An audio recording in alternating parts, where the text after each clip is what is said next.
ఏదైనా ఒక habit form అవ్వడానికి 21 డేస్ పడతాయంటారు. అది ఈజీ కాబట్టి కాదు. 21 డేస్ కన్సిస్టెన్సీ చూపడం చాలా కష్టం కాబట్టి. ఇవాళ నా 100 డేస్ ట్రాన్స్‌ఫర్మేషన్‌లో డే 21. ఇవాళ సండే కాబట్టి మార్నింగ్ అయితే లేట్‌గా లేచి with brinjal curry and some eggs తినేసాను. బ్రేక్‌ఫాస్ట్ ఏమో ఓట్ మీల్ చేశాను. ఇంకా ఈవినింగ్ అయితే జిమ్‌కొచ్చేసి లెగ్ వర్కౌట్ కంప్లీట్ చేశాను. ఈ 21 డేస్ నా జర్నీలో నేనైతే చాలా నేర్చుకున్నాను.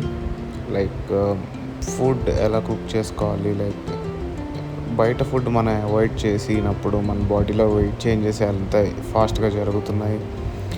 మనం కుక్ చేసుకున్న ఫుడ్ మనం క్యాలిక్యులేట్ చేసుకుని తింటుంటే మన బాడీలో ఎలా changes I can literally feel all those things.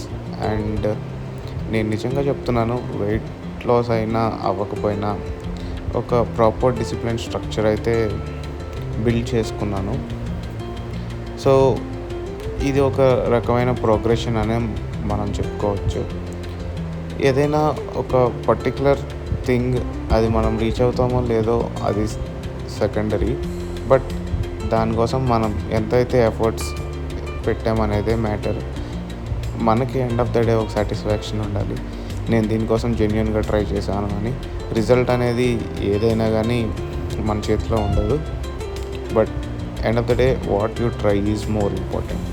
So ఇది నా 21 డేస్ స్టోరీ.